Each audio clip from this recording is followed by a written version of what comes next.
Hello everyone. In this session, we are going to learn about Nginx. So first of all, what is Nginx and why are we learning it? So Nginx is a web server. You will see lots of web servers on the internet like Apache or Nginx to give you the example of the two most popular web servers. But we'll be using Nginx to actually as a proxy server. So when you have deployed you have created an EC2 instance on AWS, you want to deploy multiple servers on your EC2 instance. The very basic example being that you want to deploy your UI code as well as your server code on the AWS EC2 instance. Now, if you want to deploy two servers, both of them on the same port, let's say port 80, which stands for HTTP, you need a smart program who will be able to transfer some of the URLs to the front end UI code and some of the URLs to the backend code. So such a smart program is nothing but a server, and Nginx can do that for us. But you can use Nginx not just as a proxy server or a web server, you can use it to balance your load as well. Let's say your website has got really popular and now you want to spin up more instances to be able to tackle your growing user base. This can be done by increasing the capacity of your server. You can go from EC2 T2 micro to T2 large and other instance configurations. You can increase the number of cores, your memory size, and so on. But increasing the capacity of a single server is very expensive compared to spinning up multiple very small servers on EC2. So instead of increasing your configuration by 5 times, you can increase the number of your servers by 5 times, and that will cost you a lot less. So you can do that by using Nginx as a load balancer, and what the name suggests, it will balance the load across multiple EC2 instances. So some of our users will be directed to server 1, some of them will be redirected to server 2, and so on. That will balance the load. Nginx can help you do that as well. But today we'll be just seeing the proxy server functionality of Nginx. So first of all, we need to install Nginx. For this tutorial, I'm going to use the EC2 instance itself to show you how to install Nginx. So first of all, I have connected to the EC2 instance using PuTTY. Next, we do sudo apt get update. So before installing anything, you should always do a sudo apt get update. And after the command is executed, then we'll run sudo apt install nginx.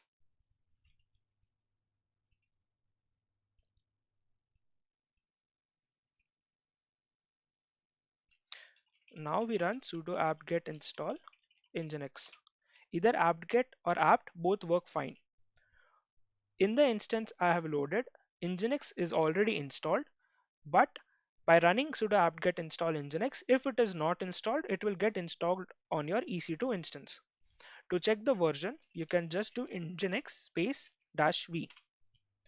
Also, to check the status of your nginx, you can do sudo service nginx status.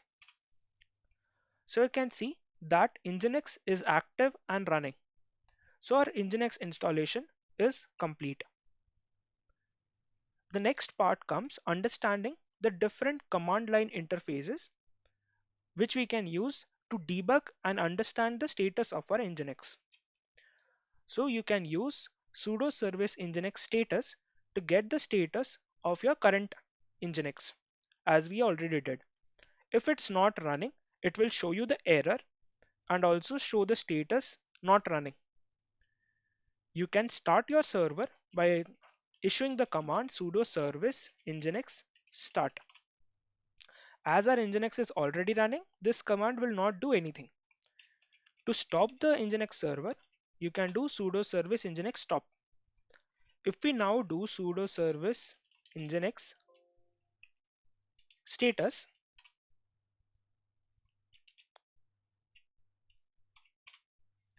you can see that in the active we are getting it as inactive or dead because we have stopped Nginx.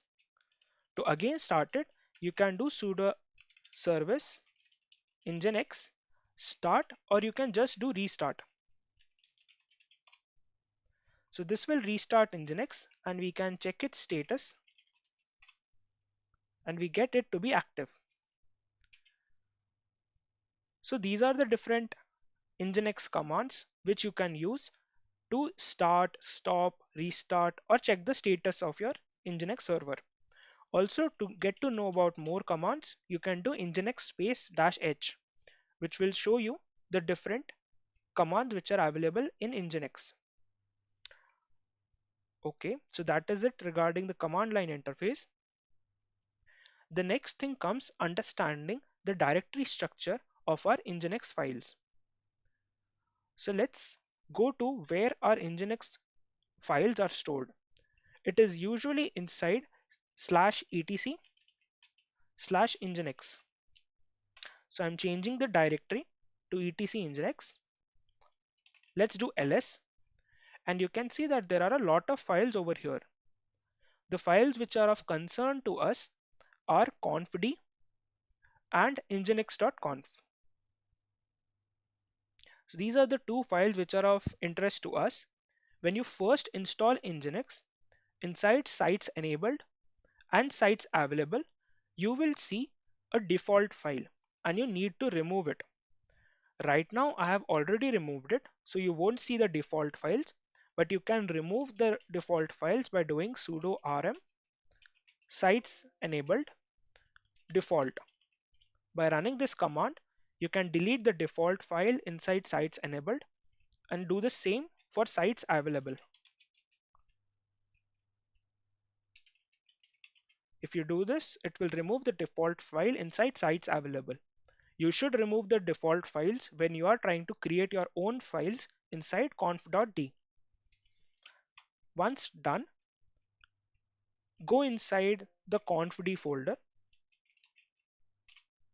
All the configurations that you will create, your custom configurations, should be inside this folder. The default configuration file is nginx.conf.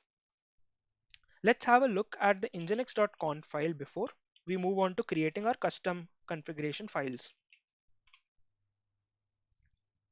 So you can see that our nginx conf file is quite big. It has a lot of settings and it has a basic structure as well created for sending mails.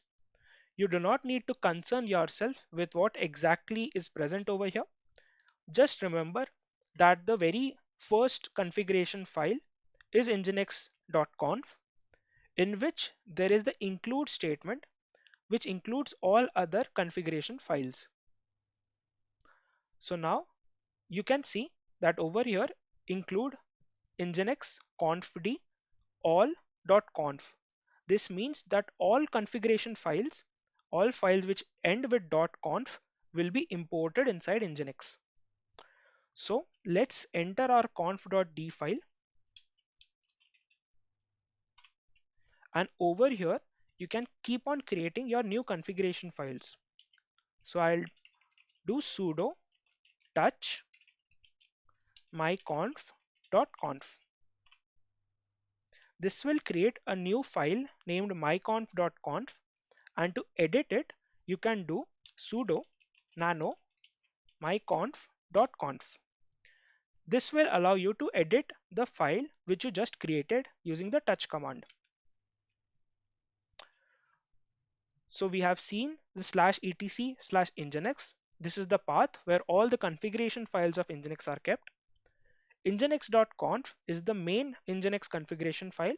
It contains a lot of configurations and we rarely need to concern ourselves with it. What we concern ourselves with is our own server configuration, which we'll keep inside conf.d folder. To view your nginx logs, you can go to slash var slash log slash nginx. Over here, you'll find access logs and error logs related to your nginx. which will help you debug your code if you are stuck. So this is it regarding Nginx files and directories. Next, let's have a look at a sample server configuration file and understand the different directives and variable names inside Nginx. So this is the example configuration. I have provided an example configuration and you can find the code on github.com Automate AI workshop Nginx server conf. So you can go on this link and get a look at this template server configuration. Right now, we'll have a look at the server configuration and try to understand it line by line. So just a moment, I'll open the server configuration.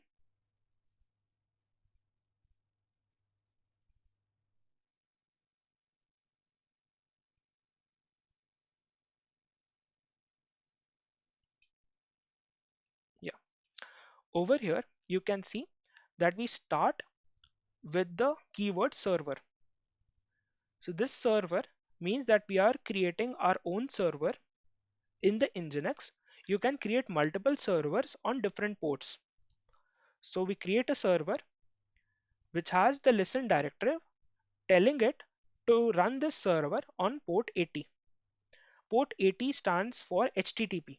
So whichever HTTP request is sent on our server, it will be listened on this code.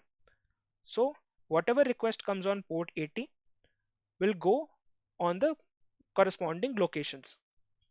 Next, we have to specify the server name. There can be multiple servers which send their request on port 80. So you can have, let's say, your subdomain www.domain name. Like for example, you can have a server name www.automate.com, or you can have a server name quickdraw.automate.com. Now the GET request for both of these servers should be redirected to different ports where their corresponding servers are running. To do that, you will create another server. You can create multiple servers inside the same configuration file. You add a listen 80 and then you add a server name quickdraw.automate.com. So you can put the corresponding configuration for quickdraw.automate.com inside this server. How does Nginx understand which URL should be redirected to which server? It is using the server name. If the URL has www.automate.com slash some URL, then it will use this server. Otherwise, it will use the corresponding server. So now that we are done, you can also use, instead of a domain name, you can keep your IP address as well over here. So you can have just a 13.206 and so on as your server name. So once we create the server name, over here index.html, it specifies the base path if you are creating a web server for that. So this index.html is the name where the default location of your web server will be present. Next is the root. This root should point to the folder or the directory where your index.html file is kept. So if you create an Angular project or an Ionic project, when you build it, you will find the index.html file inside the dist folder or the www folder. So you just copy the and paste the code on the EC2 instance and you provide the path of the folder where you have kept the index file as the root. So usually your root will look something like /home /ubuntu /UI. Please remember not to put a forward slash over here and just put the folder name finally. This UI folder will have your index.html file. Do not put another subfolder inside the UI folder. Just inside this UI folder, there should be the index.html and other JS files. So this is how your route will be. Next comes the location slash. So what it means is that any location, any URL which starts with slash and does not match any of the other locations. So every URL will start with a forward slash. So this means all URLs which do not point to any other location should go to this location. Okay. So now, or if there is a URL which does not start with slash API, will execute the following commands. The URL will Nginx will try the files corresponding to the URL. So it will first try to find out the file name, then a file name slash, which is a directory, or if it is not able to find any of the corresponding URLs, it will open up index.html file. In our Angular, as it is a one-page application, all of the URI and args are sent to the index.html file, and index.html file will check the URL and then correspondingly change the routes. So this is how our Nginx file code is written for Angular or for any one-page application code. It will try to find if there is a file, like in assets, if we are trying to just fetch a file, it will try files, and if none of the files are present, then it will go directly to index.html code. So this is how the location slash works. There is a problem with this. We want to run our server as well as the UI code on the same IP address on port 80. To do so, we need to have two different locations. This slash one is used for serving the UI code. We are specifying a location slash API which will proxy pass to this URL. So this 5000 is for the Flask server, but if you are, let's say, running a Django server, then you'll set this to 8000 port.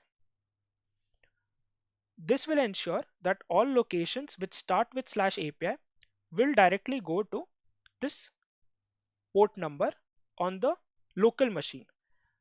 For Nginx, the local machine is actually the EC2 server because Nginx is running on the EC2 server. Hence, it will redirect the API to this server. Make sure that you never have a path slash API in your UI code. Otherwise, Nginx will never redirect it to this location. It will always redirect it to your web server, which is running on port 5000. So now that we have written our Nginx code, you can just copy this Nginx code, put it inside your putty. You can right click to paste your server code and then click on Control X. When it asks save modified buffer, choose Y and click on enter. So that's it. You have created your Nginx server configuration. To check whether your configuration is correct, you can do sudo nginx-t. If you get test is successful, it means that your Nginx configuration file is correct, and now you can do sudo service nginx restart to restart your code and apply the corresponding configuration. So this is how you write your Nginx configuration file. There can be some errors when you're trying to create your Nginx configuration. Even though the test is successful, if you go on the browser and try to visit the corresponding URL, you might get a 500 error or a 404 error. To understand why are you getting this corresponding errors, you can view the logs of Nginx inside var log Nginx. If you want to view the log, you can do tail -f /var /logs nginx access underscore log.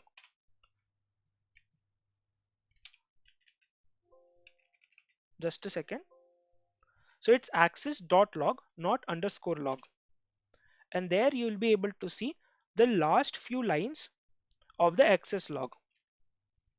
If you want to see the error log, then you need to do nginx slash error dot log. And this will show you the errors which were faced by nginx, and you can read these errors to understand and debug your code. As I've already shown, once you change the configuration, you can use sudo nginx-t to check whether your configuration has the correct syntax or not. Next thing to do is, if you want to check the status of your nginx, you can do sudo service nginx status, and to restart your configuration, do sudo service nginx restart. That's it for your nginx tutorial. I hope you enjoyed the session, and always remember, we need to use nginx to run multiple servers on the EC2 instance. If you are just going to create one server on the EC2 instance on, let's say, on port 80, then you do not need a nginx web server. You can directly run your web server on the port 80, and that's it. Thank you.